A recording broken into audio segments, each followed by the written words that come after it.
Total circle of study में आप लोग का हार्दिक स्वागत है। आज प्रकाश के परावर्तन और अपवर्तन के पार्ट 2 में हम प्रकाश के परावर्तन के नियम के बारे में जानेंगे। प्रकाश जब किसी वस्तु की सतह पर पड़ता है तब 3 घटनाएं हो सकती हैं। प्रकाश अवशोषित हो सकता है, प्रकाश संचारित हो सकता है और प्रकाश परावर्तित हो सकता है।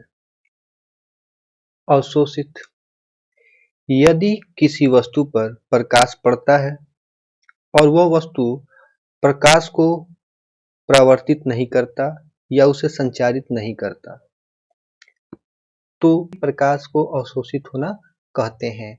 यदि वस्तु संपूर्ण प्रकाश को जो उस पर पड़ता है अवशोषित करता है तो वह पूर्ण रूप से काला दिखाई पड़ता है। जैसे ब्लैक बोर्ड पर पड़ने वाली प्रकाश की अधिकतम भाग ब्लैक बोर्ड द्वारा अवशोषित कर ली जाती है, जिसके कारण वह काला दिखाई पड़ता है। संचारित: यदि किसी वस्तु से प्रकाश संचारित होता है, अर्थात यदि वस्तु अपने से होकर प्रकाश को जाने देती है, उसी को प्रकाश का संचारित होना कहते हैं। वस्तु को जो प्रकाश को संचारित करती है या संचारित होने देती है उसे पारदर्शक वस्तु कहा जाता है। जब प्रकाश पारदर्शक वस्तु से होकर संचारित होता है तो वह अपने मूल मार्ग से कुछ मुड़ जाता है और यह प्रकाश का अपवर्तन कहा जाता है। कहने का मतलब है कोई पारदर्शक माध्यम जिससे प्रकाश गुजरती है तो वह माध्यम में जाने के कारण अपने मूल पथ से कुछ मुड़ जाती है। इसी को प्रकाश का अपवर्तन कहा जाता है। और प्रकाश के अपवर्तन के बारे में हम जब प्रकाश का अपवर्तन पढ़ेंगे तो उस टाइम और अच्छे से जानेंगे। प्रकाश किरण जो किसी वस्तु की सतह पर पड़ती है और टकराकर वापस लौट जाती है वह प्रकाश का परावर्तन कहलाता है। जो किरण सतह से टकराकर वापस लौट जाती है उसे परावर्तित किरण कहा जाता है। जैसे मान लेते हैं यह एक सतह हो गया, इस पर एक प्रकाश किरण आ रही है और यह टकराकर चली गई, तो इसी किरण को परावर्तित किरण कहा जाता है। पॉलिशदार चमकीली सतहों वाली वस्तुएं पॉलिश रहित धुंधली सतहों वाली वस्तुओं की अपेक्षा अधिक प्रकाश का परावर्तन करती हैं। जैसे आईना, कुर्सी।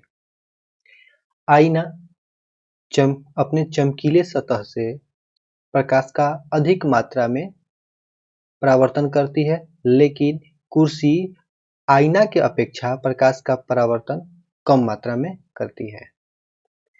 आगे, रजत धातु प्रकाश का एक उत्तम परावर्तक होता है, यानी रजत धातु प्रकाश का अधिकतम मात्रा में परावर्तन करता है।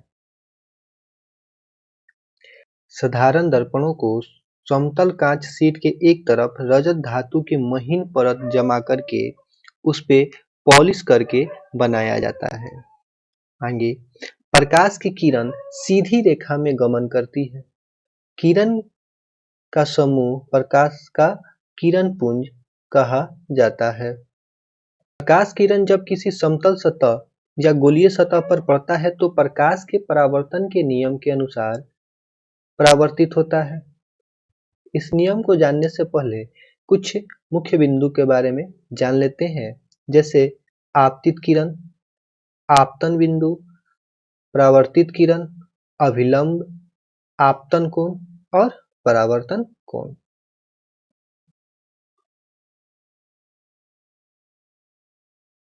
आपतित किरण प्रकाश की किरण जो दर्पण सतह पर पड़ती है, यानी ये मान लिए कि एक दर्पण हो गया।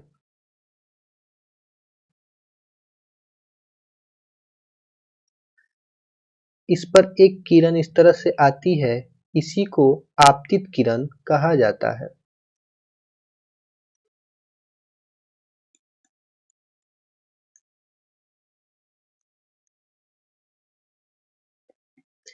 आपतन बिंदु, बिंदु जिस पर आपतित किरण दर्पण पर पड़ती है आपतन बिंदु कहलाता है। ये आपतित किरण दर्पण के जिस बिंदु पर पड़ती है इसे ही आपतन बिंदु कहा जाता है।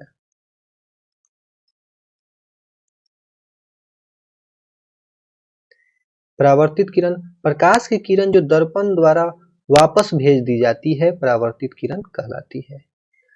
आपतन बिंदु पर गिरने के बाद किरण दर्पण के द्वारा वापस भेज दी जाती है, इसी को परावर्तित किरण कहा जाता है।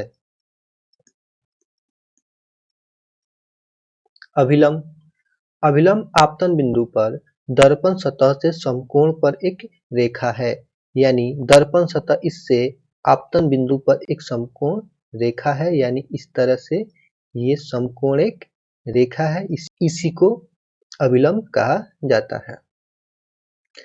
आपतन कोण, आपतन कोण, आपतन कोण आपतन बिंदु पर अभिलंब के साथ आपतित किरण द्वारा बनाया गया कोण, यानी आपतन बिंदु पर अभिलंब के साथ